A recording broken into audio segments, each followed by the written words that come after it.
Bueno, muy bien. Nosotros estamos viendo una materia que se llama teología sistemática y hemos venido viendo varias temáticas bien importantes. Hoy iniciamos con una nueva temática. Hoy iniciamos con lo que se conoce como la demonología.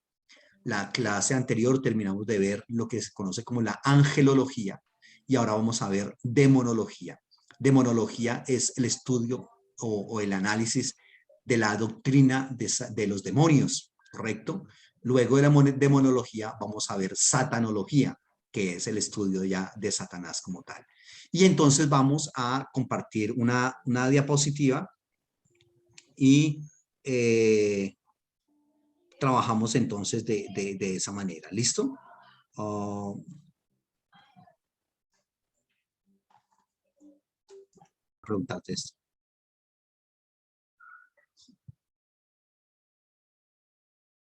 Muy bien, vamos entonces a trabajar con el tema de la demonología, ¿correcto? Demonología, que es el estudio de la doctrina correspondiente a los demonios. ¿Listo? Demonología. Y vamos a ver cómo se define el demonio como tal, es decir, qué definición se le ha dado. Esta definición viene de un teólogo que se llama Y. Gruden, que es una de las teologías sistemáticas que les pasé y que estamos trabajando. ¿Qué estamos haciendo con todas estas temáticas?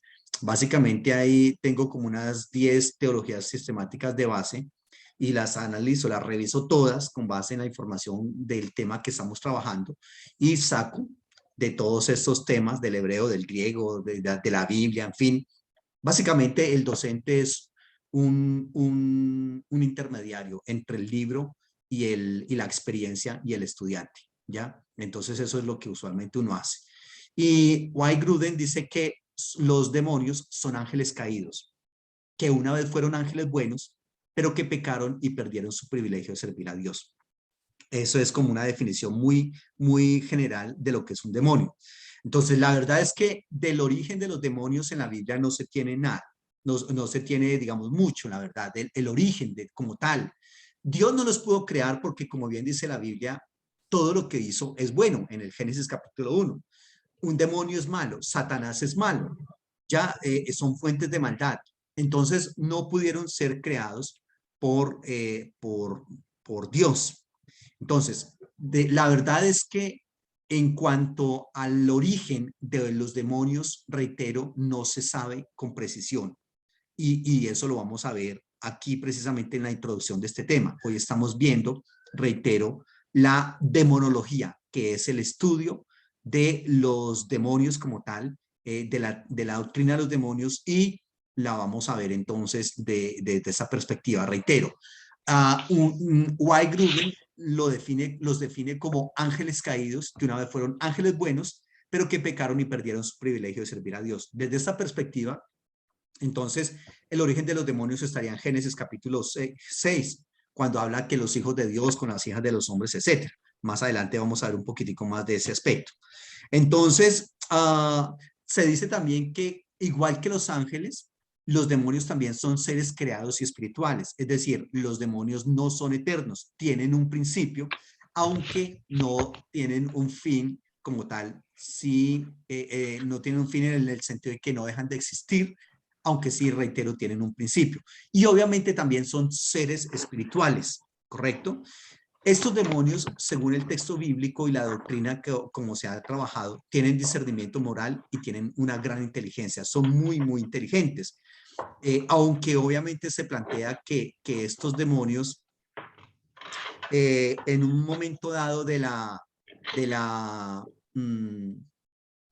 digamos, al perder su dignidad, también pierden mucho de su inteligencia y mucho, obviamente, de su estado espiritual celestial. Lo del estado espiritual celestial lo pierden todo. Y en cuanto a su inteligencia, pierden muchísimo. El pecado atrofia, ¿ya? Estos demonios no tienen cuerpos físicos, pero sí pueden ocupar, digamos, cuerpos físicos, como lo vemos en el texto bíblico, incluso de seres humanos o de animales, recordemos, ¿correcto? El caso, por ejemplo, de los demonios que le dicen al Señor, permítenos ir a ese hato de cerdos y terminan entonces ahí en el cuerpo de esos cerdos. Otra definición de demonio es que los demonios son ángeles malignos que pecaron contra Dios y que ahora continuamente hacen el mal en el mundo. Entonces aquí ya se habla de ángeles malignos. Entonces, desde esa perspectiva, habría unos ángeles celestiales y unos ángeles malignos, ¿correcto? Y cuando, como le comento, cuando Dios crea el mundo, varias veces repite en Génesis, todo lo que hizo es bueno, ¿correcto? Génesis 1:31, por ejemplo. Eso significa, reitero, que Dios no pudo haber hecho el demonio como tal, como nosotros conocemos algo de él, ni a Satanás, porque son seres de maldad, ¿correcto? Y que practican la maldad permanentemente, entonces Dios no pudo hacerlos. Reitero, entonces, ¿de dónde surgió? Entonces, esto significa que aún el mundo angelical que Dios había creado no tenía ángeles malignos, no tenía demonios en aquel momento. ¿Listo? Entonces, se dice, se cree que el origen de esos demonios está en algún momento del Génesis. Algunos van a plantear esa opción en Génesis capítulo 1 y Génesis capítulo 1 y capítulo 2, ¿ya? Otros van a plantear eso entre Génesis capítulo 1, versículo 1 y Génesis 1, 2. Entonces, en algún momento entre los sucesos de Génesis tuvo que haber una rebelión en el mundo. Se dice que esa rebelión se dio en lo que se conoce como el Kairos, no en el Cronos, en el tiempo con el cual nosotros los seres humanos medimos el tiempo, sino en el Kairos, en la manera que mide el tiempo la divinidad, ¿correcto? Y que ahí, en ese momento, en algún momento de esos en el Kairos, en los sucesos de Génesis, tuvo que haber esa rebelión en ese mundo que se conoce como el mundo angelical, es decir, que todos eran ángeles buenos creados por Dios y que hubo una rebelión en la cual muchos de esos ángeles entonces no decidieron estar más del lado de Dios, sino que tomaron una decisión de rebelarse contra Dios y perdieron su dignidad, ¿correcto? De hecho, una de los aspectos precisamente en Génesis capítulo 6 es que el término que se traduce como gigantes en la Biblia no es el término que está ahí en el hebreo. En el hebreo está el término nefilim. Y el término nefilim que está en el hebreo es un término que se utiliza para seres que no guardaron su dignidad. El término que usualmente se traduce como gigantes en la Biblia es el término Rafá. Y ese término Rafá no está en Génesis 6. ¿Ya? Entonces, bien pudo haber sido esos demonios, esos ángeles caídos de Génesis 6 que se llegaron a las hijas de los hombres, o puede haber sido también lo que se conoce como, reitero, esa rebelión que supuestamente hubo entre los sucesos de Génesis 1 en la Biblia. ¿Listo?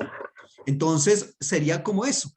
Y en esa rebelión muchos ángeles se colocaron en contra de Dios y al colocarse en esa contra de Dios se rebelaron, ¿correcto? Y se convirtieron en seres malignos.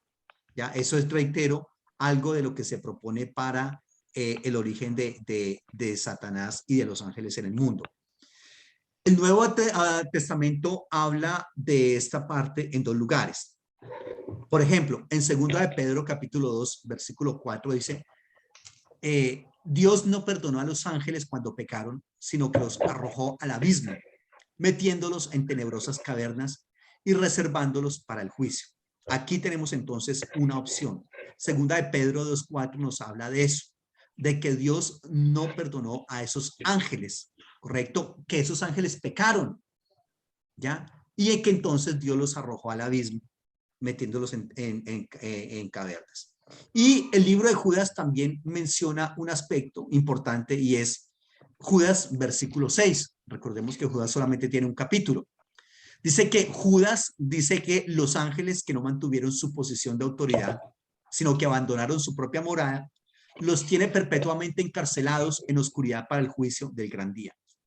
Entonces, aquí hay un asunto también bien interesante porque aquí habla de demonios, o sea, de ángeles que no mantuvieron su posición y que están encarcelados. O sea que al parecer hay unos demonios que están encarcelados y otros como que si estuvieran sueltos y pueden actuar en el mundo. ¿ya? Entonces, estos que están encarcelados están para el juicio del gran día, según dice ese texto. ¿Listo? Muy bien. Por otro lado, los escritores del Nuevo Testamento, todos menos hebreos, mencionan a los demonios. En el Nuevo Testamento hay un total de 100 referencias. 1 Corintios 10, 20, 21, Santiago 2, 19, Apocalipsis 9, 20, ¿correcto? Ahí se utiliza en esos textos la palabra daimonium, daimonium, que es la palabra para demonio en el griego. En el hebreo hay varias palabras para demonio que las vamos a ver ahorita, ¿correcto? Claro, las menciones de demonios en el Nuevo Testamento son muchas más que en el Antiguo Testamento, porque en el Antiguo Testamento, digamos, hay como unas connotaciones un poco diferentes al respecto. Básicamente, en el Antiguo Testamento, los demonios eran en algunas ocasiones dioses que se adoraban en otros lugares y que cuando llegan a Israel esas connotaciones o esos temas, en Israel se habla de ellos como demonios, es decir, se rebajan de ser dioses a ser demonios, ¿ya? Es decir, muchos de los dioses que se adoraban en otras culturas en el Antiguo Testamento, cuando llegan a ser adorados en Israel, algunos los adoran y otros los toman como demonios. Dicen, eso no son ningunos dioses, son demonios, y de esa misma manera se trabaja. ¿Listo? Pero en el Nuevo Testamento, cada vez que se habla de demonios, se utiliza la palabra daimonium. Otras veces se utiliza la palabra ángel, que sería en ese caso el malaj, ¿correcto? Y otras la palabra espíritu, que en ese caso sería el término neuma en el griego. Entonces, en el griego se utilizan 3 términos para demonio. 1, daimonium, 2, malaj y 3, neuma, ¿correcto? Entonces, son esos. Ahorita le digo, reitero, en el Antiguo Testamento que también se utilizan otros términos importantes. ¿Cuál es el origen de los demonios? Como le he venido diciendo, hay varias hipótesis que se tejen alrededor de eso, pero no pasan de ser eso, hipótesis, ¿correcto? No sabemos exactamente cuál es el origen de los demonios. Por ejemplo, según y a través de la historia se ha dicho que los demonios son los espíritus de personas fallecidas y sobre todo las personas malas. Eso se ha dicho del origen de los demonios a través de la historia. Pero este punto de vista proviene de una creencia antigua griega de que los espíritus eran precisamente eso, de que los demonios eran eso, eran los espíritus. Obviamente la persona que muere, el cuerpo pues se descompone, y al ya no haber un cuerpo, pues entonces los espíritus de esos cuerpos rondan por diferentes lugares y terminan siendo demonios, sobre todo las personas que fueron malas en vida, ¿correcto? Reitero, estos son hipótesis que se han venido tejiendo a través de la historia del origen de los demonios. Recordemos que la teología sistemática tiene, digamos, como un camino. Primero, ¿qué dice el Antiguo Testamento de este tema? Luego, ¿qué dice el Nuevo Testamento? Luego, ¿qué se dijo de eso en la patrística? ¿Correcto? ¿Qué se dice de eso en la época media? ¿Qué se dice de eso en la época del Renacimiento, en la época moderna, en la Reforma y en la época actual? Digamos que sigue como ese hilo conductor, ¿correcto? Entonces, por eso tenemos que tener en cuenta, digamos, esto que se ha dicho, aunque no lo aceptemos o aunque no lo creamos, pero eso es algo que se dice de ese tema. ¿Ya? Entonces, por eso se llama esto teología, porque estamos trabajando, digamos, esto de una manera un poco más amplia, cada una de las temáticas que estamos viendo. Esta postura que le acabo de decir no tiene un respaldo bíblico, ninguno, ¿ya? Es decir, en la Biblia jamás se nos va a decir que los demonios son seres espirituales, perdón, son los espíritus de las personas fallecidas y que no fueron malos en vida. La Biblia no dice nada de eso. ¿Ya? Porque la Biblia básicamente lo que hace es situar a los muertos, a los que no fueron salvos, pero eso sobre todo en el Nuevo Testamento, porque en el Antiguo Testamento, como bien dice el texto bíblico, en el Seol, ¿quién te alabará? El Seol es como el lugar de los muertos y allá se termina todo, ¿ya? Pero ya, por ejemplo, en Lucas 16:23, Apocalipsis 20:13. Se habla de estos seres como confinados en un lugar de tormento, incapaces de regresar aquí a este mundo. Es decir, no puede haber un lugar allá y acá. No pueden pasar, ¿correcto? Eso es lo que es como la enseñanza. Leamos por favor Lucas 16:23 y Apocalipsis 20:13. Cualquiera de los dos.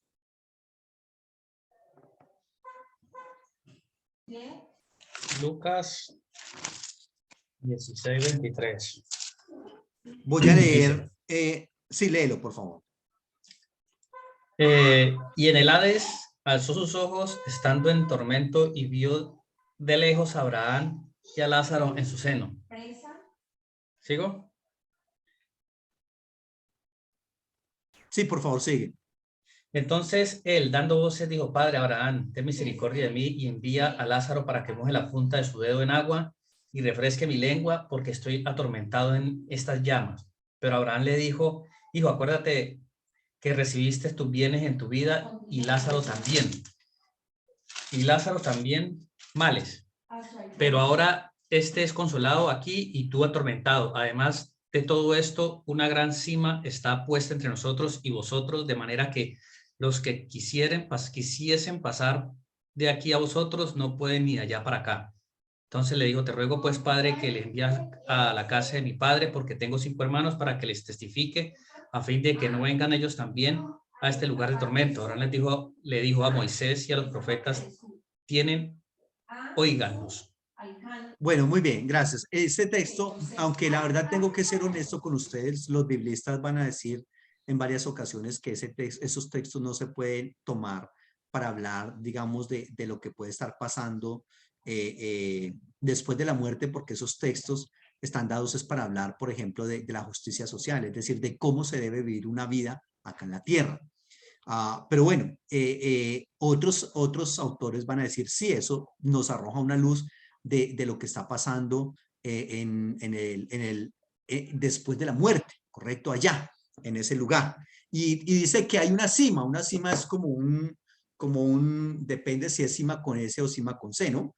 Entonces esa cima es como un abismo de la que habla ahí, es como un abismo que hay entre ellos y nosotros, según dice el texto, y no pueden pasar de allá para acá. Ya te doy la palabra.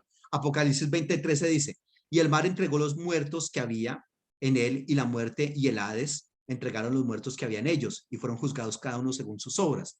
Entonces acá, según este texto, nos habla de que los muertos están en un lugar específico, que de ninguna manera están vagando por ahí en el mundo, mirando, ni viniendo, ni dando instrucciones a los vivos, ni nada por el estilo. Roland.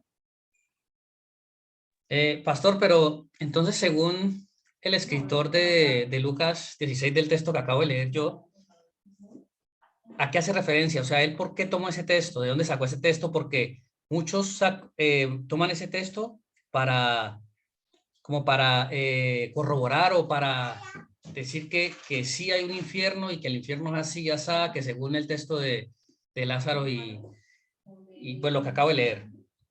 Entonces,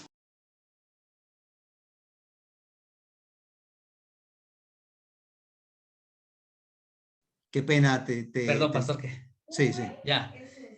Según el texto que yo acabo de leer, el escritor, ¿a qué se refería o de dónde sacó ese texto? Porque muchos pastores o muchas iglesias usan ese texto para justificar o para dar a conocer de que si hay un infierno, de que cómo es el infierno, de qué manera va a ser atormentada una persona que se va para el infierno. Muchos usan ese texto para definir realmente o decir que el infierno es así, de esa manera. Y eso crea como una falsa enseñanza, ¿no? Pienso yo, ¿no? Entonces, el que escribió ese texto de Lucas, ¿a qué se refería? Porque realmente yo pienso que el infierno no es así, ¿no? Sí, es una muy buena pregunta la que haces y es un tema bastante álgido. En esta clase vamos a ver precisamente más adelante cielo e infierno. Y claro, del infierno se plantea eso. Era lo que se creía en ese momento, ¿no? Era lo que se creía en ese momento que era el infierno. Lo que pasa es que el concepto de infierno en la Biblia, recuerde que es tomado la Biblia habla del Gena, que era un botadero de basura a las afueras de Jerusalén. Es decir, recordemos que Jerusalén es una ciudad amurallada y afuera de la ciudad había un lugar que era un botadero de basura. Eso en la actualidad en Jerusalén lo convirtieron en un jardín. Lo que era un botadero de basura en esa época, en este momento es un jardín. Y entonces el escritor bíblico toma ese concepto de las tinieblas de afuera, del fuego, de los gusanos que nunca acaban, que nunca mueren y que será el tormento, es porque obviamente era muy peligroso cuando una persona de noche se quedaba afuera de las murallas de la ciudad, o sea, podría correr los peligros que quisiera porque no estaba, digamos, a salvo dentro de la ciudad. Entonces se habla de las tinieblas de afuera, ¿ya? Las tinieblas que corre una persona, ya claro, en la ciudad estaba iluminada, pero afuera no. Y en esas afueras había entonces un botadero de basura. ¿Y qué cosas hay en un botadero de basura? Siempre en un botadero de basura se está quemando algo. Entonces, las llamas que nunca se extinguen. Siempre en un botadero de basura hay comida en descomposición, perros, animales muertos en descomposición y siempre, siempre hay gusanos, ¿correcto? Entonces, los gusanos que nunca mueren también, ¿correcto? Entonces, se tiene esa idea del infierno tomada de allá, de eso. Entonces, para la gente de esa época le parecía algo terrible presenciar ese lugar que estaba a las afueras de la ciudad y todo esto que te comenté. Entonces, se toma, digamos, el infierno o la condenación como debe ser algo así. Pero la verdad es que la inmensa mayoría de aspectos que se mencionan del infierno, se mencionan, que se enseñan en la iglesia, en este momento yo les había dicho en una clase anterior, se toman del famoso libro La Divina Comedia de Dante Alighieri, que lo tengo aquí, que vale la pena que lo leamos, tanto del cielo como del infierno. Se habla, Dante Alighieri, que es un escritor muy brillante italiano, escribe eso más o menos, digamos, como él se lo imaginaba. Y entonces él habla del infierno como en siete círculos, y cada círculo es peor, y la persona que está tanto en el infierno como en el cielo está ahí por diferentes pecados en el infierno, ¿correcto? Y entonces cada uno de esos círculos tiene un tormento diferente. Personalmente, y qué pena dejarles ver, digamos, mi posición ahí. Eh, yo no creo tampoco mucho en un infierno de fuego, porque es que de todas maneras, por otro lado, tendría que ser un infierno, o sea, el ser humano en un cuerpo como estos obviamente no soportaría mucho fuego, ¿no? Como para quemarnos por toda la eternidad, o para quemarse, porque no pretendo ir allá. Yo veo el cielo y el infierno más bien desde perspectivas no de sitios geográficos y materiales, sino como estados espirituales. De hecho, de hecho, puede ser que esté equivocado. Puede ser que un día la gente o el que esté en el infierno me estuviera escuchando hablar de eso y diga, ah, eso sí, ojalá estuviera acá para que vea que eso sí es real. Está bien. Pero debemos tener en cuenta que lo peor, ¿qué es infierno y qué es cielo? Básicamente se traducen en dos aspectos o en dos palabras, condenación o salvación, ¿correcto? Condenación o salvación. La condenación, ¿qué es? Sencillamente, palabras más, palabras menos, la condenación es ausencia de Dios en la existencia de ese que se condenó. Y salvación es presencia y compañía de Dios en esa persona que fue salva. Nosotros tenemos que tener muchísimo cuidado de tratar de evitar el entender la salvación como calles de oro, mar de cristal y puertas de perlas, porque entonces ahí estaríamos nosotros teniendo un interés no en Dios, que es la salvación, o la ausencia de Dios, que es la condenación, sino en lo que Dios da. Entonces, usualmente cuando yo planteo esto, que para muchos es herejía, se dice, no, pero es que sí tiene que haber algo allá de tormento y todo eso. Perdón, ¿qué más tormento para una persona que la ausencia de Dios en su vida? Esa ausencia que aquí en esta tierra nosotros solucionamos con trabajo, con familia, pasándola bueno, viendo una película, pero que allá cuando todo esto ya no esté y cuando esta corporalidad ya no esté, ¿con qué se sacia esa hambre y esa sed de Dios? Que se eleva a la N potencia y ya no hay ni la más mínima posibilidad de saciarla. ¿Correcto? Esa es la condenación. ¿Y salvación qué es? Salvación es estar con Dios. ¿Cuándo y dónde? No sé ni me interesa. Es estar con Dios ahí pegadito, sabiendo que Dios tiene para decirnos una cantidad de cosas, ¿correcto? Y tiene para saciar esa hambre y esa sed de Él. Entonces yo sí les motivo que pensemos en cielo e infierno, en algo más allá que no sea sitios geográficos, sino estados espirituales. Estados espirituales. Y reitero, si la persona, digamos, no puede hacer ese deconstruccionismo y tiene que decir, no, es que definitivamente el infierno sí es eso, y el cielo sí es eso, si no podemos hacer ese deconstruccionismo, tengamos en cuenta que más que tormentos, fuegos, azufres, eso sería que, aunque existiera eso sería una recocha, comparado con la ausencia de Dios en la vida de la persona que se condena. Y que calles de oro, mar de cristal, eso no es nada, eso es una bagatela si tenemos en cuenta que la salvación es presencia y acompañamiento de Dios en la vida de la persona que se salva. Quiero que quede ese aspecto claro. José.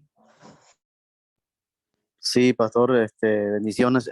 Sí, usted la última clase también dijo, pues no, o sea, no puede ser que Dios, porque si Dios también es el Dios del fuego, o sea, él es también, o sea, dueño del fuego, no puede ser que nosotros nos podamos, nos puede condenar en quemarnos, ¿no? Digamos, sí, así, como por así decirlo, digamos, ¿no? Por eso que yo también pienso que es más espiritual ese término, ¿no? Del infierno, digamos. Sí, yo creo que esa parte, claro, o sea, digamos que cuando uno muere, ya sea que esté, que se condene o que se salve, ya este cuerpo como tal no existe, no está. No está. O sea, este fuego hace daño en este cuerpo, haría. En un cuerpo transformado, o a menos que sea un cuerpo transformado que soporte fuego, fuego, fuego permanentemente.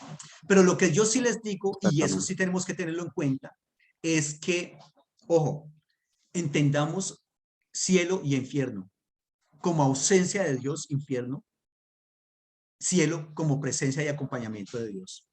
Independientemente de que esos sitios sean sitios geográficos, independientemente de eso. A mí la verdad no me interesan las calles de oro, mar de cristal, las puertas de perlas y la corona, porque de todas maneras eso también está mal interpretado. Porque cuando nosotros leemos, eso creo que está en el capítulo 19 de Génesis, precisamente, dice, ven acá y te mostraré la esposa del Cordero. Y empieza a describir eso que la gente ha dicho que es el cielo, calles de oro, puertas de perlas, etcétera, etcétera, pero realmente eso no está describiendo el cielo, está describiendo la iglesia. ¿Quién es la esposa del Cordero? La iglesia. La iglesia. Deben ser características que debe tener la iglesia, ¿correcto? Entonces, sí, yo creo que vayamos un poco más. Lo que pasa es que como nosotros somos material, somos algo más, somos materia, somos físicos, entonces a nosotros no nos cabe la idea de cómo un cielo o un infierno no sean algo físico. Tiene que ser físico. No porque es que en esa otra dimensión lo físico no va. Pero reitero, eso, los que ya están disfrutando de ese cielo o están sufriendo el infierno son los que saben y los que podrían informarnos más, pero no pueden pasar de allá para acá. Pero sí tengamos en cuenta eso, más desde una perspectiva espiritual. Ahora, por otro lado, tampoco nos engañemos nosotros diciendo, no, es que Dios es un Dios de amor, como dice muchísima gente. Y Dios no va a condenar a nadie. No, Dios no condena a nadie. Los que nos condenamos somos nosotros mismos, ¿correcto? Nosotros no podemos salvarnos. Es Dios a través de la muerte vicaria de Jesucristo que nos salva. Pero para condenarnos, sí, nosotros nos condenamos por nuestras obras, malas obras, ¿correcto? Tengamos en cuenta eso. Pero sí tenemos que entender en cuenta que aunque Dios es un Dios de amor, también es un Dios de juicio. Y ese sí no sería como, digamos, como un argumento de valor de que decir, no, como Dios es un Dios de amor, no condena a nadie. No, cuidado porque Dios también es justicia, Dios también es juicio, Dios también es ira y nos podríamos llevar una muy mala, digamos, experiencia al respecto. Alexandra. Dios los bendiga, buenas noches. En realidad lo de Lucas 16 es una experiencia o podemos decir que es algo como mítico, ¿no? O si fue una experiencia, no sé cómo exponer mi pregunta. Sí, es una muy buena pregunta, es una muy buena pregunta. No podemos decir nosotros que es un evento real, es una parábola, es una parábola. De hecho, por ejemplo, en el mismo texto se habla que moje la punta del dedo y la pase por mil, perdón, o sea, mojar la punta del dedo, eso no sacia la sed de nadie. Tendría que ser un manantial completo, ¿correcto? Para saciar la sed de esa situación que se está describiendo ahí en ese momento. Entonces eso es una parábola, es decir, no, reitero, no sabemos, digamos, como todas las parábolas que están en el texto bíblico, que reflejan una verdad espiritual, pero que de ninguna manera, digamos, es tal cual está escrito ahí. Ahí está funcionando el mito, porque recordemos que el mito es el léxico o el medio que utiliza la teología para dar a conocer su mensaje. Nosotros siempre estamos con base en el mito, porque el mito es la única manera de explicar a un Dios que se relaciona con un ser humano, a un Dios que se vuelve hombre, que se encarna, ¿correcto? Vaciándose, etcétera, etcétera. Todo eso está mediado por el mito. Entonces, nosotros ya sabemos que el mito incluye aspectos que nosotros conocemos con verdades extraordinarias, con verdades que se salen de nuestras categorías racionales, ¿correcto? Entonces, todo eso hay que analizarlo así. Ese texto hay que analizarlo de esa manera. Muy bien, le estoy hablando, recuerden que hoy les estoy hablando del origen estamos hablando de la demonología, ¿correcto? Y estamos hablando del origen de los demonios. Y les dije que hay varias teorías respecto al origen de los demonios. Que los griegos decían que los demonios eran los espíritus de personas fallecidas que habían sido malas en la vida. Y que esos eran los espíritus o los demonios, ¿correcto? Otro, y dijimos que esa teoría no tiene un asidero bíblico. Otros plantean que los espíritus sin cuerpos o son cuerpos mejor de una raza preadámica. Usted, yo creo que usted ha escuchado varias veces, una persona que le escucho hablar mucho de la famosa raza preadámica es este señor Armando Alducín. Hay una teoría que dice que antes de Adán y Eva, en el Génesis capítulo 1, Dios creó una raza de seres humanos y que esa raza fue destruida y luego de esa raza es creada Adán y Eva. Por eso esa raza de seres humanos se llama la raza preadámica, la raza preadámica. Y una postura para hablar del origen de los espíritus inmundos es que son los espíritus de esos seres humanos preadámicos que existieron mucho tiempo y que se extinguieron posteriormente. Entonces, este punto de vista nos indica que Satanás originalmente reinó sobre una tierra perfecta y esa raza preadámica de personas, ¿correcto? Y que cuando Satanás pecó contra Dios, esas personas participaron de esa rebelión, de alguna manera participaron, y por lo tanto perdieron sus cuerpos y se convirtieron en espíritus sin cuerpos, es decir, en los demonios, ¿ya? Eso, digamos, es una postura que se ha planteado en varios círculos académicos y teológicos y se cree eso.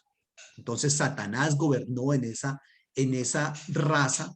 Recuerden que que siempre les digo que hay siempre una supuesta, porque todo eso también es hipótesis, como una supuesta enseñanza de que entre Génesis capítulo 1, versículo 1 y versículo 2 hay una creación hecha por Dios y que luego cuando la Biblia dice que la tierra estaba desordenada y vacía, entonces que ahí fue en el kairos de Dios esa rebelión de Satanás. Según eso, esto es lo que plantearía ahí. Ya Satanás gobernando en una raza preadámica de personas y esas personas participando en la rebelión de Satanás y perdiendo sus cuerpos y convirtiéndose en demonios.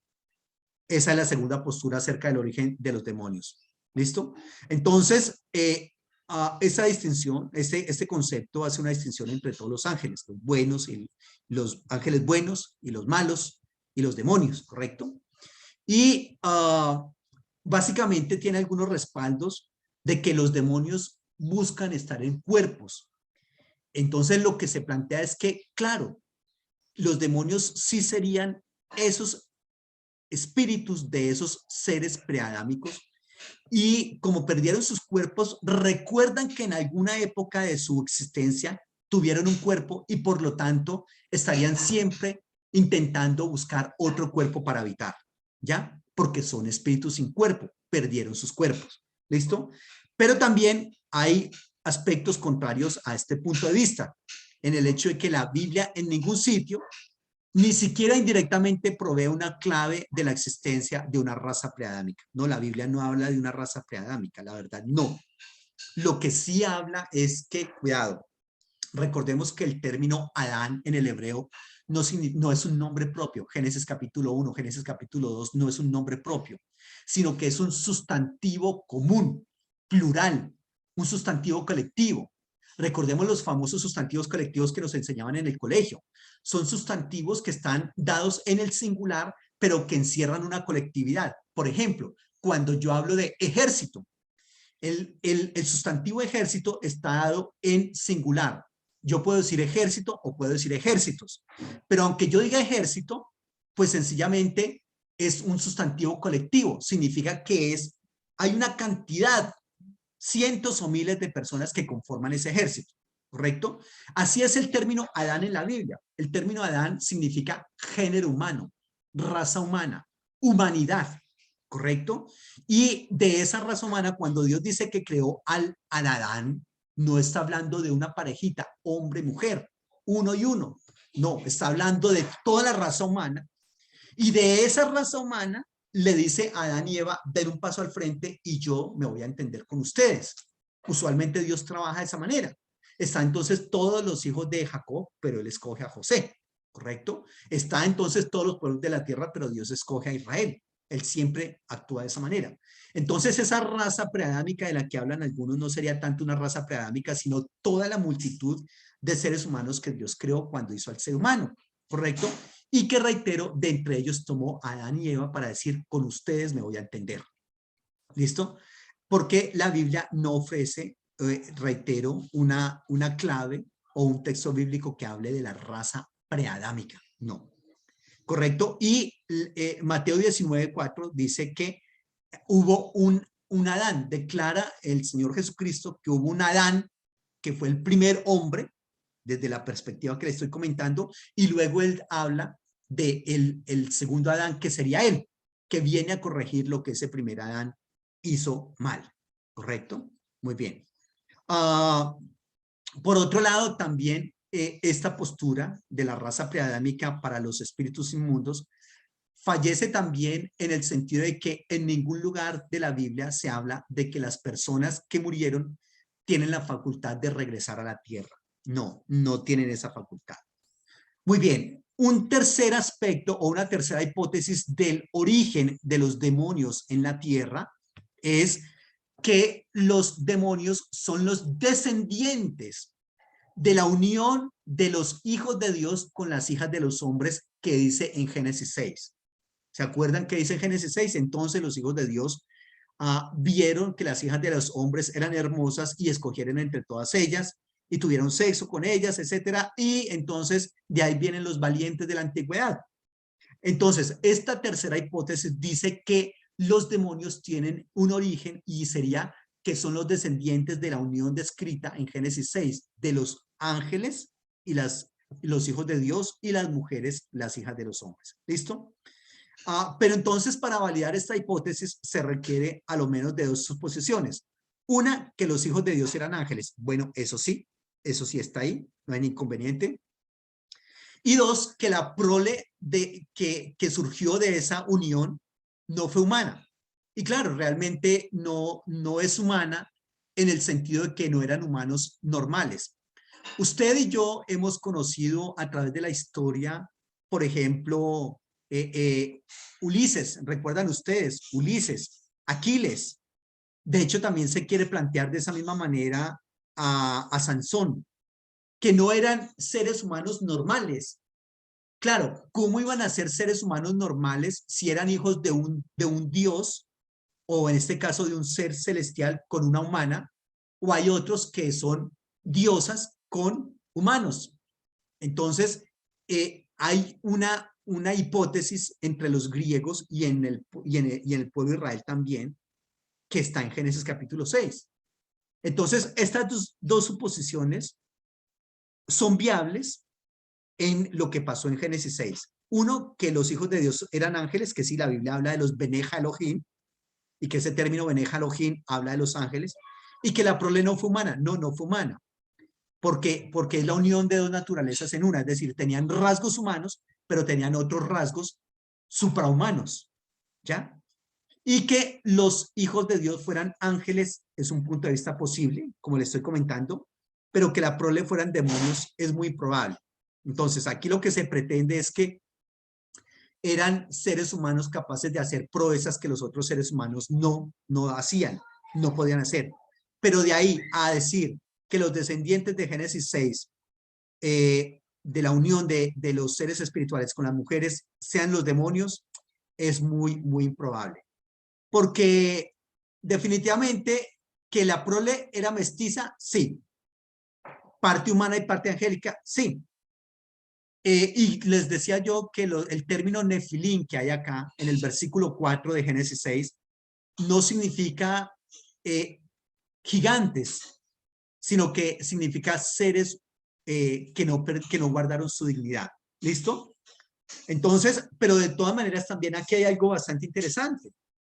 Y es que todos esos seres humanos o todos esos seres que resultaron de esa unión fueron destruidos en el diluvio. ¿Correcto? Y que cuyos espíritus sin cuerpo se convirtieron en los demonios. Esa sería entonces la opción de esto.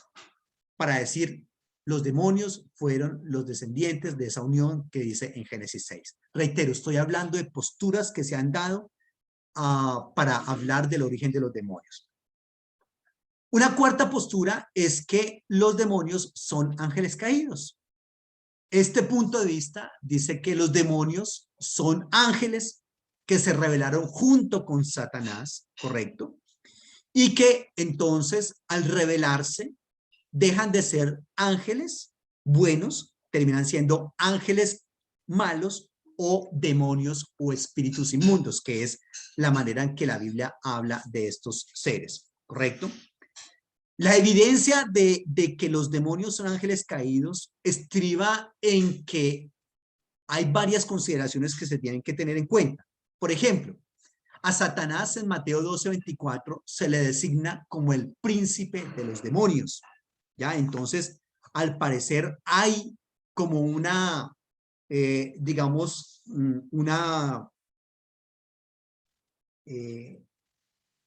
diferentes rangos de demonios, según eso, y Satanás entonces sería ese príncipe de los demonios.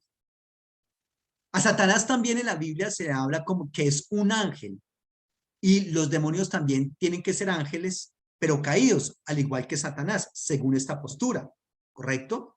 Entonces, si Satanás es un ángel, los demonios también son ángeles caídos o demonios, igual que Satanás, obviamente. Por otro lado, se dice que Satanás tiene rangos bien organizados de ángeles que terminaron siendo demonios y que promueven sus propósitos, porque recordemos que Satanás, por ejemplo, no tiene los atributos que Dios tiene. Satanás no es omnipresente, no es omnipotente, no es omnisciente, pero sí parece que estuviera en todo lugar por lo organizado que está, ¿correcto? Y que son los demonios que están en muchos lugares y que lo mantienen informado de todas esas circunstancias. Entonces, la Biblia habla de diferentes rangos, por ejemplo, como principados, potestades, en Efesios 3:10, Efesios 6:12, y que son también esos rangos que se le dan a los ángeles buenos, ¿correcto? Yo no hablaría aquí mucho de rangos, porque para nosotros rangos es como que unos tienen más importancia que otros. No, Dios no hizo ángeles más importantes unos que otros. Si bien la Biblia habla de ángeles, serafines, querubines, arcángeles, no es que entonces el arcángel es más importante que el ángel. Todos los seres son creados de la misma manera, ¿correcto? Pero sus funciones sí son diferentes. Sí se debe hablar de funciones, más no de importancia, ¿correcto? Eso yo creo que tenemos que tenerlo en cuenta. Entonces, lo que sí parece indicar es que seres de una misma clase componen el personal de estos rangos, es decir, principados y potestades, ya sea de ángeles o ya sea principados y potestades de demonios o ángeles caídos. Por otro lado, en varios lugares a los demonios se les denomina en la Biblia espíritus, pero obviamente espíritus inmundos, porque finalmente los ángeles también son espíritus, pero espíritus celestiales, ¿correcto?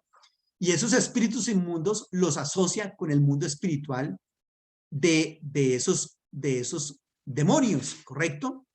Por ejemplo, el demonio que se menciona en Mateo capítulo 17, versículo 18, se le llama espíritu inmundo en el relato paralelo de Marcos 9:25. Leamos esos dos textos, por favor.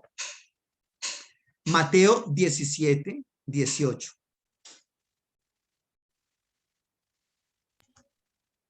Dice Mateo.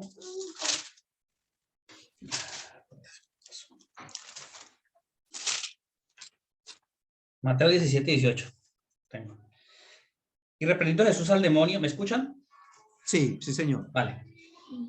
Y reprendiendo Jesús al demonio, el cual salió del muchacho y este quedó sano desde aquella hora.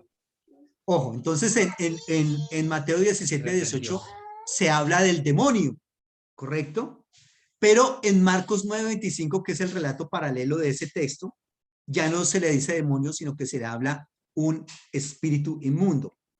Mire lo que dice en el 9:25. Y cuando Jesús vio que la multitud se agolpaba, reprendió al espíritu inmundo, diciéndole: espíritu inmundo y sordo, yo te mando, sal de él y no entres más en él. Entonces, aquí lo que les quiero demostrar por el texto bíblico es que demonio es igual a espíritu inmundo en la Biblia. Entonces, los demonios son espíritus. Los ángeles también son espíritus. Pero los ángeles son espíritus celestiales. Los demonios son espíritus inmundos, diabólicos. ¿Listo? Esa misma situación se da también en Lucas capítulo 10, versículo 17 al 20. Porque también en Mateo dice que el Señor sanó a muchas personas poseídas por demonios y echó fuera de ellos los espíritus inmundos. ¿Listo? Entonces, demonios igual a espíritus inmundos. Por otro lado, también hay que reconocer que en la Biblia, en ningún lugar se declara directamente que los demonios son ángeles caídos, pero sí nos da algunas evidencias. Es decir, aunque la Biblia literalmente no nos dice, vea, el origen de los demonios o de los ángeles caídos o de los espíritus inmundos, que es lo mismo, es este. No nos lo dice. Pero sí hay mucha evidencia de que los demonios son esos ángeles caídos. Es la evidencia. ¿Listo? Muy bien. Preguntas hasta el momento de lo que hemos visto. Pastor, una pregunta. Hay Sí. un texto en el Antiguo Testamento, no recuerdo de qué profeta o de qué libro, que habla, o bueno, que lo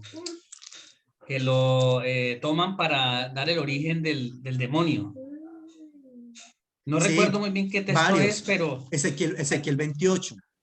Ezequiel 28, bueno, eso lo vamos a ver cuando veamos Satanás. Hoy estamos viendo demonios.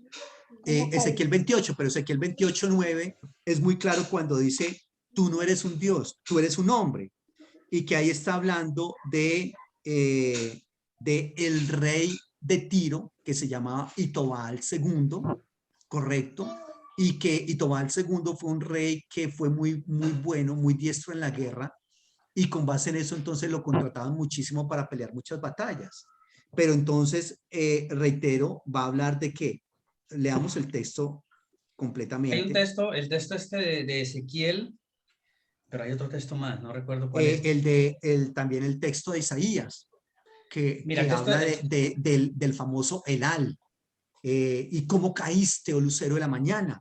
Pero eso es una interpretación que hicieron en la patrística, porque la Biblia, porque en el latín, en hebreo es Satán, en griego diabolos o diablo, y en latín es Lucifer.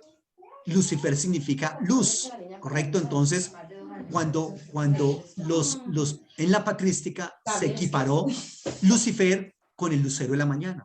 y se le dio esa interpretación, pero en la Biblia no está de esa manera. Dice aquí el texto de Ezequiel 27:14, tú querubín grande protector, yo te puse en el santo monte de Dios, ahí estuviste en medio de las piedras de fuego, te paseabas, perfecto eras en todos tus caminos desde el día que fuiste creado hasta que se halló en ti maldad. ¿De quién está hablando allí? ¿Es el texto de quién?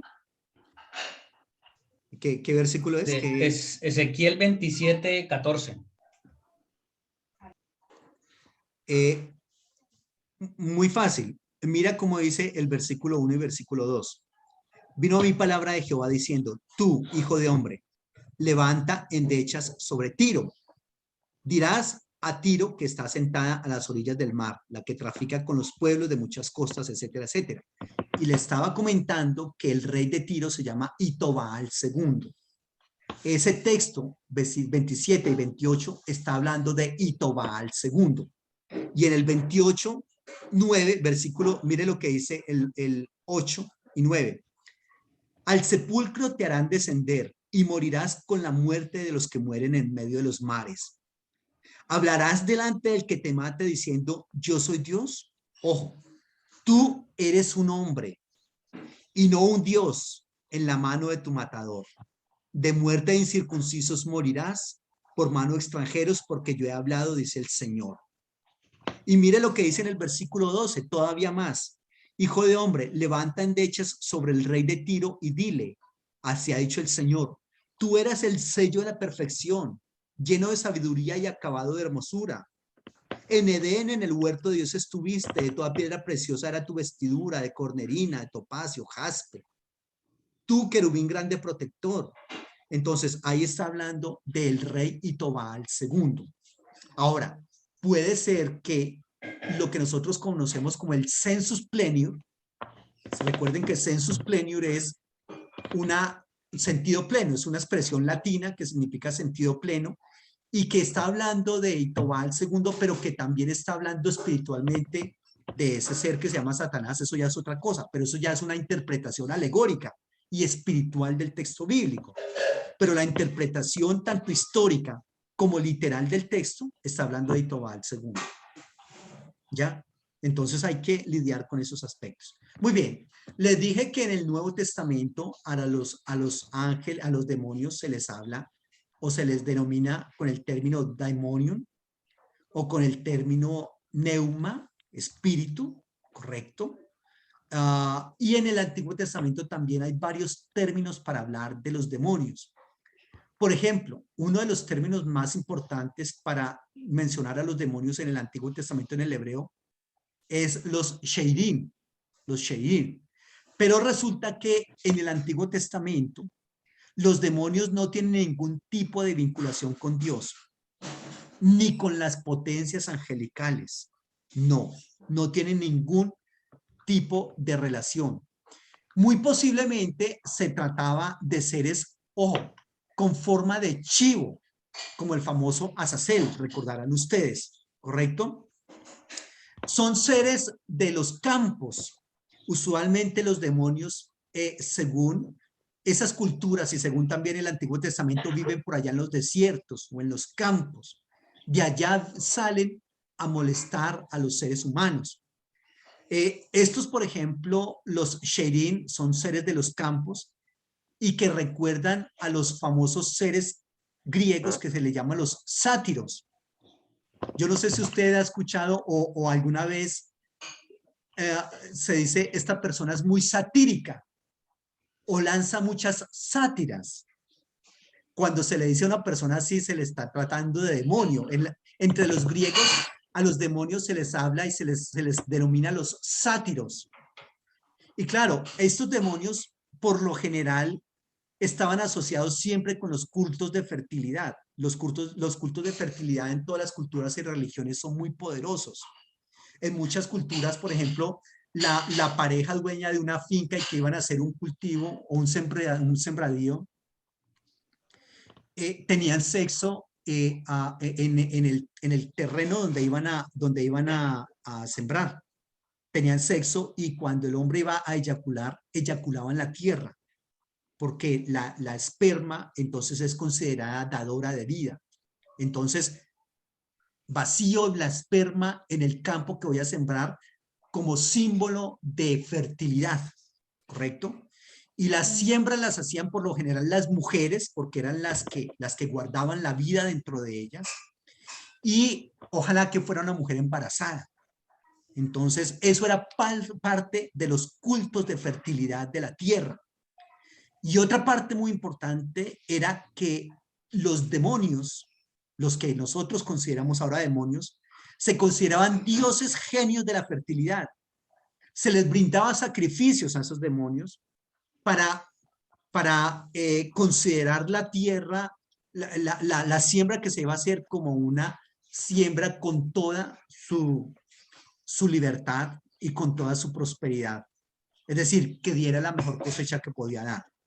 Y eso se da en las culturas egipcias, árabe, asiria, babilónica, latinoamericana, persa. En todos esos lugares se hablaba de esos dioses de las cosechas y de las culturas. Existen referencias, existen descripciones de esos seres sobrenaturales, ¿correcto? Que a veces tomaban forma de animales, a veces tomaban formas humanas y que entonces garantizaban una muy buena cosecha. ¿Listo? También había otros demonios que eran las famosas serpientes de fuego. Por ejemplo, como en Números 21:6, Deuteronomio 8:15, Isaías 14:29. Leamos, por favor, algunos de esos textos. Números 21:6, 8. Dice, y Jehová envió entre el pueblo serpientes ardientes que mordían. ¿Estoy en lo correcto? Sí, ahí está bien. Y Jehová envió entre el pueblo serpientes ardientes que mordían al pueblo y murió mucho pueblo de Israel. Esas famosas serpientes de fuego, serpientes ardientes, son demonios.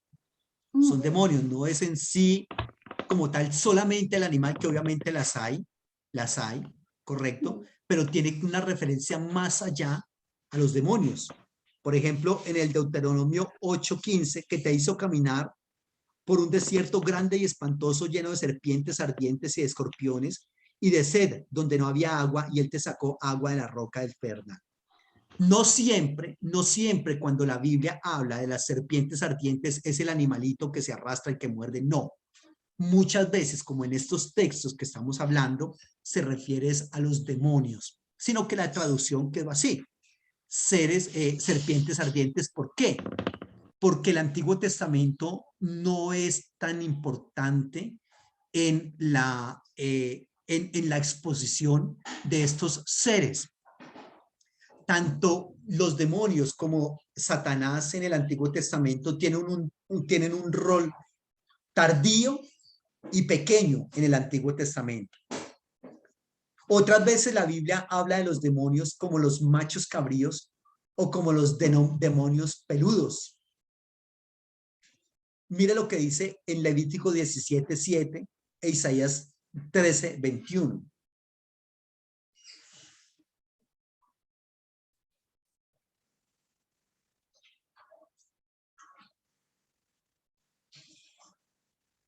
Y nunca más sacrificarán sus sacrificios a los demonios.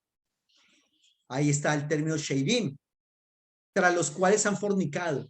Tendrán esto por estatuto perpetuo por sus edades. Usualmente esos demonios, algunos de esos demonios fueron considerados en Israel inicialmente dioses porque se adoraban como dioses en esas otras culturas que le acabé de mencionar. Pero que cuando llegan a Israel y se confrontan con la religión yavista y con el culto al dios Yahvé, terminan siendo reducidos a demonios. Esos no son ningunos dioses. ¿Quién dijo? Esos son demonios, ¿correcto? Y terminan siendo entonces demonios. ¿Alguien tiene algún otro texto de los que están ahí en la laminilla?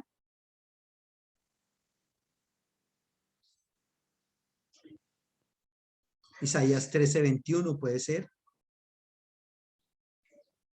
O Deuteronomio 32:17. En sus palacios aullarán hienas y chacales, y en sus casas de deleite. Y cercano a él, a llegar está su tiempo, y sus días no se alargarán. Esas famosas hienas y chacales no son los animales como tal. La hiena y el chacal que conocemos no, son demonios. Son demonios. Tengo el Isaías 34, 14, Perfecto, por favor, léelo. que dice que las fieras del desierto se encontrarán con las hienas y las cabras salvajes gritarán a su compañero. La lechuza también tendrá allí morada y hallará para sí reposo. Es que tristemente, por ejemplo, ahí tradujeron la lechuza, pero ahí en el hebreo no está la lechuza. En el hebreo está la famosa Lilith, que ya más adelante les voy a hablar de ella. La famosa Lilith, que era una demonia humana, perdón, una demonia femenina. Y ya les digo, Deuteronomio 32, 17, mire lo que dice. Sacrificaron a los demonios y no a Dios, a dioses que no habían conocido, a nuevos dioses venidos de cerca que no habían tenido vuestros padres. Fíjense, entonces dense cuenta cómo están planteando esa parte. ¿Listo? Aquí está precisamente la famosa Lilith, vean acá, en la laminilla. Lilith, esa es Isaías 34, 14. Lo que se dice ahí, la famosa lechuza, no es la lechuza como tal. ¿Por qué se habla de lechuza? Porque la lechuza es un animal nocturno y la Lilith era una demonia nocturna, ¿ya? ¿Quién es Lilith? ¿Qué pasa con Lilith? ¿De dónde viene Lilith? Se cree, esto es una historia judía, esto está reposando esta doctrina en la teología judía. Se cree que la primera esposa de Adán no fue Eva, sino que fue Lilith, ¿correcto? En la teología judía. Pero resulta que cuando ellos estaban teniendo sexo, siempre hacían la posición del misionero. Es decir, Adán estaba encima de ella. Y Lilith le dice, un momento, no, pero es que yo también quiero estar arriba, porque obviamente el que el hombre estuviera arriba en una sociedad patriarcalista, machista, kiriacal, es un aspecto de precisamente de dominación de la mujer. Se creía en esa época. Entonces, la dominación de la mujer estaba incluso en el sexo y se demostraba así, el hombre encima de la mujer. Pero Lilith no estaba dispuesta a eso. Lilith dijo a Adán, un momento, yo también quiero estar encima. ¿Y por qué no? Y entonces Adán le dice, ¿cómo se le ocurre, mujer? O sea, eso no es correcto. Yo la domino a usted y tengo que demostrar eso en el sexo. Y entonces Lilith dijo, ah, no, pues yo no me aguanto esto. Yo no me aguanto y si yo no puedo estar arriba, entonces me voy y punto. Y Lilith se fue. Lilith salió del paraíso, del Edén. Pero con lo que no contaba Lilith es que al salir ella del Edén, se convirtió en un demonio. Se convirtió en un demonio que habitaba en los campos o en los desiertos y desde los desiertos salía de noche a dañar a los hogares. Es como una especie de sucubo, ¿correcto? Un demonio sexual que viene a molestar a los hombres, a llevarse su semen y a robarse a los niños pequeños. Incluso esas canciones de cuna que nosotros conocemos están inspiradas en Lilith. Esa famosa canción de cuna que nosotros la cantamos, pero la cantamos alterada. Duérmete niño, duérmete ya que viene el coco te llevará. No, no es así, es duérmete niño, duérmete ya que viene Lilith y te llevará. ¿Ya? Porque está basada en este mito judío que habla de Lilith. Y esa Lilith está mencionada en Isaías 34, 14. Obviamente eso no se ve en la traducción. En la traducción dijeron una lechuza, pero no, en el hebreo es Lilith.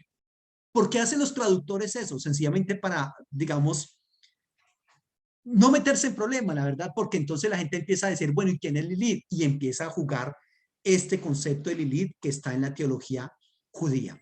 Roland. Pastor, entonces, si ese concepto de Lilith en la teología judía se puede considerar como un mito, ¿no? O como algo inventado, ¿no? Entonces, ¿realmente dónde salió esa Lilith? O sea, ¿solamente aparece en el texto de Isaías 34, 14? En la Biblia sí. En la Biblia sí, solamente aparece ahí. Pero cuidado, ojo acá con un aspecto, Roland, porque hablábamos de que es un mito y por lo tanto es inventado. No, Lo que pasa es que cuando uno habla de mito, infortunadamente la gente lo cataloga como mentira, como algo que no es real, que no existe. Los que dañaron el concepto de mito fueron los psicólogos, porque acuñaron el término mito para hablar cuando una persona es muy mentirosa, hombre o mujer, y le dicen, es que usted es mitómano. Recuerdan, ustedes han escuchado hablar de ese término, mitómano, ¿correcto? Entonces, el término mitómano viene de mito, pero le hicieron un daño terrible porque mito, la verdad, no es una mentira. Mito es una verdad contada de manera extraordinaria, una verdad que no puede ser explicada desde nuestras perspectivas racionales, sobre todo de acá de Occidente, ¿correcto? El mito no actúa con base en nuestras categorías racionales. El mito lo que pretende es darnos a conocer el origen de una planta, de un país, de una, qué sé yo, de un héroe, de una verdad, de Dios y la relación con el ser humano. El mito pretende mostrarnos los diferentes arquetipos que hay. Un arquetipo es como un modelo, un primer suceso que se constituye en paradigma de todos los demás sucesos que han de tener lugar en el mundo, ¿correcto? Y entonces, pero se tiene que hacer no desde la perspectiva ciceroniana de historia que nosotros manejamos en Occidente, sino desde perspectivas históricas que se salen, reitero, de nuestras categorías racionales.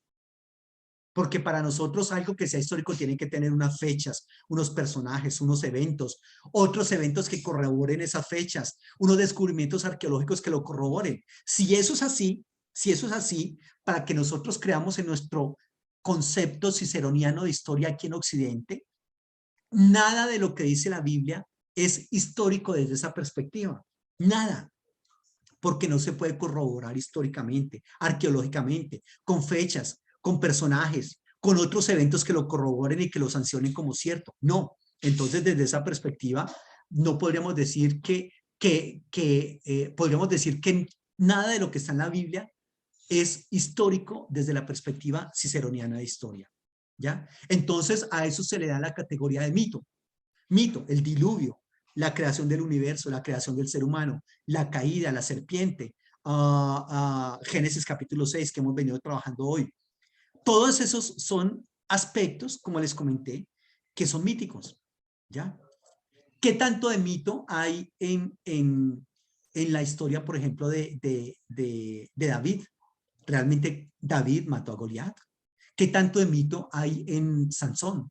¿Qué tanto de mito hay en Salomón? O sea, ¿sucedió exactamente tal cual lo cuenta el texto bíblico? No, no necesariamente. Permítame hacer ese paréntesis que hice acá para continuar. Entonces esa Lilith se menciona solamente aquí en la Biblia, en Isaías 34:14. Pero entonces, perdón, obviamente se dice, ¿y quién es esa Lilith? ¿De dónde viene? ¿Dónde está? Esa Lilith no solamente está en el texto bíblico, recuerden que la Biblia es permeada por todas esas culturas mesopotámicas, ¿correcto? Y esa Lilith procede directamente de Babilonia. Es un demonio de la tormenta, habita en el desierto y desde el desierto sale a molestar, a atacar a los hombres, a robarse a los niños, a destruir hogares porque el de ella pues no pudo ser. ¿Listo? Entonces ese es como todo el concepto de Lilith, que toca decir y toca hablar de él porque ahí está en el texto bíblico, aunque no está en la traducción. Otro demonio es el famoso Alucá. Alucá, que está en Proverbios 30:15, que también infortunadamente lo traducen de una manera bastante lamentable. Leamos, por favor, si tiene ahí en la Biblia Proverbios 30:15.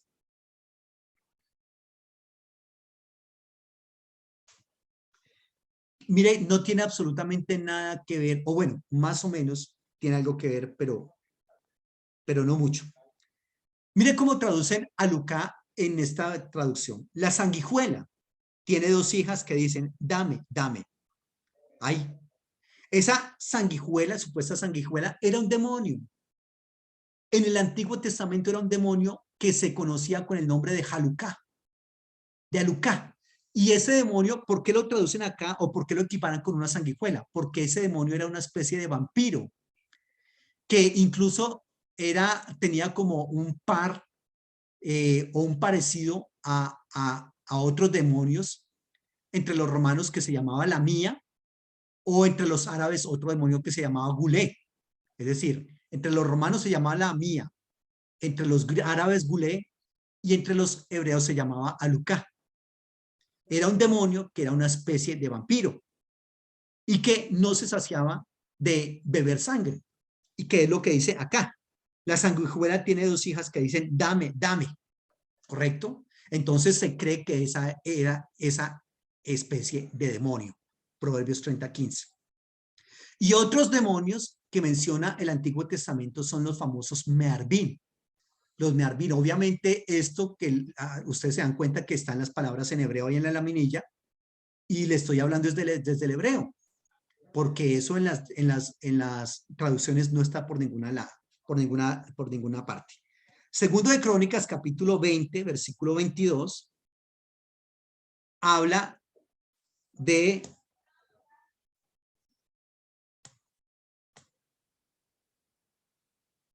y cuando comenzaron a entonar cantos de alabanza, el Señor puso contra los hijos de Amón, de Moab y del monte Seir las emboscadas de ellos mismos que venían contra Judá y se mataron unos a otros. Eso cuando dice las emboscadas, en el hebreo está el término mearbín. Mearbín. Y mearbín era discordias, unos demonios que colocan discordia, que colocan pelea en la unión que habían formado los edomitas, los moabitas y los amonitas. Entonces hay unos demonios que se llaman Mearbín y que son demonios que forman discordia. Esto es bien interesante para la gente que practica guerra espiritual, que ojalá pudieran entender esta parte. ¿Listo? Esos son los famosos Mearbín. Y están por otro lado los Shed. Los Shed, eso sí están en varios textos, como Deuteronomio 32:17, Salmo 106:37, que se traducen como los demonios. Y en Babilonia se conocían a estos Shed como dioses, eran dioses que actuaban como protectores, otras veces actuaban como espíritus enemigos, antagónicos. Pero cuando estos Shed llegaron a Israel, inicialmente fueron considerados dioses, pero posteriormente fueron degradados a demonios. ¿Listo? Esos son los famosos Shed. Muy bien. Preguntas. ¿Los Shed están escritos en hebreo o así como Sí, dice? en hebreo está el término Shed. Así Ustedes, está como ya escrito manejan al- hebreo, ustedes pueden buscar eso en el texto bíblico y ahí está el término Shed. Preguntas. ¿José había levantado la mano? Sí, José.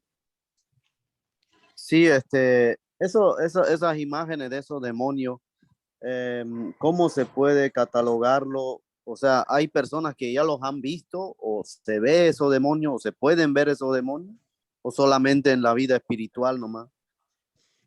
Por ejemplo, como le comenté, en todas las culturas se ven, digamos, como seres muy peludos, otras con formas de chivo, otras que pueden tomar algunas formas corpóreas humanas, ¿correcto? Algunos los ven con formas grotescas. Algunas personas que tienen ese don que se llama discernimiento de espíritus también pueden ver esos demonios. Por ejemplo, he conocido personas que tienen ese discernimiento de espíritu muy bien desarrollado y hablan de los demonios, por ejemplo, dependiendo de la clase de demonio, tiene una forma y tiene olores también diferentes. Entonces, usualmente esas personas ya empiezan a hacer como una asociación. Este demonio tiene esta forma, entonces es demonio de X. Entonces un demonio de sexo, un demonio de ruina, un demonio de ABC. En fin, los demonios tienen infinidad de formas, la verdad, de acuerdo a la clase de ¿Usted ha formas que podido son. ver alguno? No, yo no. Yo no. Ah. Le cuento sí, digamos, esto es como, yo creo que hay que tener en cuenta los dones que el Señor tiene en su palabra. Mi papá tiene el don de discernimiento de espíritus. Y él me comentaba mucho, vea, ahí hay un demonio y es así, así, se ponía a escribirlo, etcétera. Los puede ver, o sea, eso es una cosa fuerte. Doris también tiene ese don de discernimiento de espíritus y o sea, es bastante fuerte, ¿no? A veces esos demonios no se ven solamente, es decir, la gente los puede ver o los puede oler. Ella nos podría contar un poco más al respecto de eso. Roland. Pastor, pero entonces ellos se pueden presentar de manera física, por lo menos, no sé si usted se acuerda de un caso muy singular que apareció una vez como que en una discoteca allá en Cali, creo que fue, o no Ah, sí, recuerdo muy sí. bien. Surge eso. Sí, ¿eso puede llegar a ser cierto? Vea, esto es una situación un poco delicada. Yo no puedo, lo que le dije, por ejemplo, ahorita de mi papá, de otras personas que conozco muchísimo, que tienen ese don tremendamente, que Doris, son experiencias que ellos tienen. Yo no puedo de ninguna manera invalidar la experiencia que ha tenido otra persona, porque no es correcto. Es decir, yo no puedo decirle, no, eso es mentira, lo que usted está diciendo es mentira, eso no es así. ¿Cómo? Si esa persona me va a decir, ¿usted cómo me va a decir que es mentira si yo lo viví, yo lo experimenté o lo experimento permanentemente? La experiencia de las personas no se puede invalidar, pero tampoco se puede, digamos, elevar al nivel de doctrina o de teología y que todo el mundo tiene que creer exactamente eso. Porque, ¿a qué me refiero, por ejemplo, en este caso específicamente? A que una persona que tiene el don de discernimiento de espíritus puede decir, yo el demonio del sexo, yo lo veo de X manera.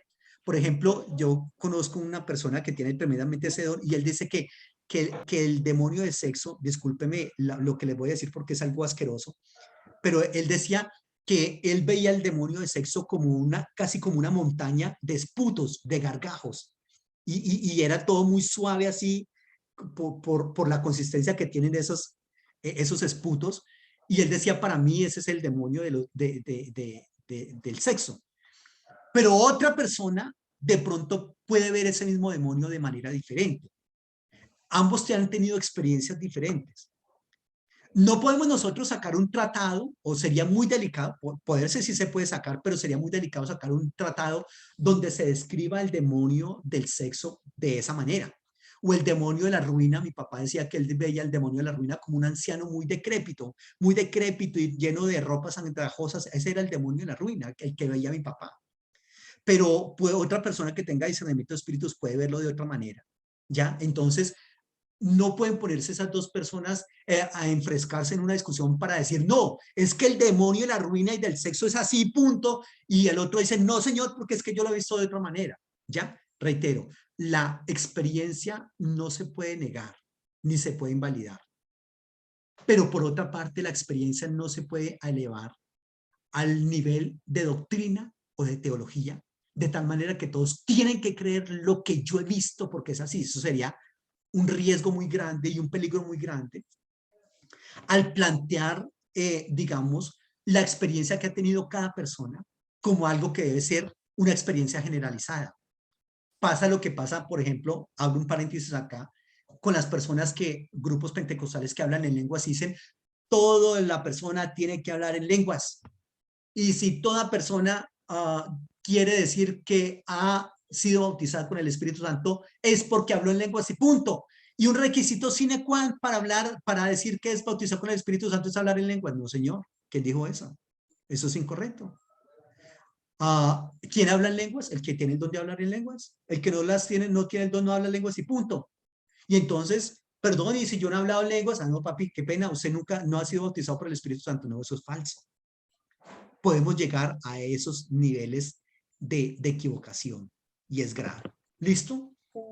Muy bien. Entonces puede que a una persona se le apareció el demonio así, encarnado en un cuerpo, y yo también he escuchado eso, y que era una mujer que bailaba muy bien y que el tipo que es bastante promiscuo, entonces la sacó a bailar y que bailaba, o que un hombre que se apareció y que tenía cascos de caballo, en fin, y que salió corriendo. Bueno, muy válido y respetable. No podemos decir que no, no podemos decir que sí, pero la Biblia no menciona nada de eso, ¿correcto? Y yo no puedo, digamos, aceptar eso como una doctrina generalizada para todo el mundo.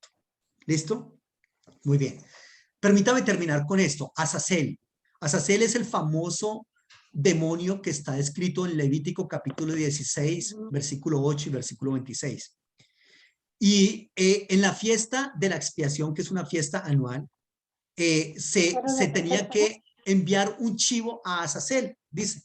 Entonces se colocaba la mano como equivaliendo a que al colocar la mano sobre la cabeza de ese chivo, todos los pecados del pueblo, del sacerdote y todo el mundo estaba en ese chivo, y ese chivo se enviaba al desierto, donde finalmente en el desierto iba a morir, obviamente iba a morir, ¿correcto? Y entonces en el desierto se supone que estaba el Azazel, ¿correcto? Pero esa es una doctrina que se dio en el judaísmo tardío. Y posteriormente el nombre de Azazel se aplicó al jefe de los ángeles caídos, ¿correcto? Y entonces eso lo dice la Mishnah. La Mishnah, recordemos que el Talmud está compuesto por la Mishnah y por la Gemara. Y la Mishnah decía entonces eso.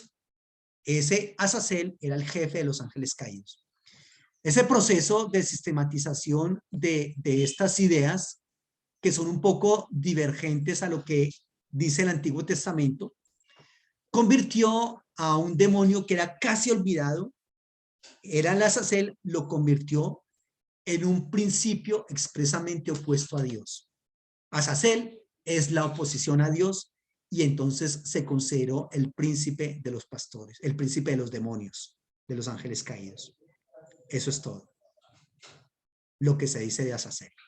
Ok, el tiempo ha pasado un poco, pero estamos en contacto. Nos vemos el viernes, continuamos con esta clase, ¿correcto?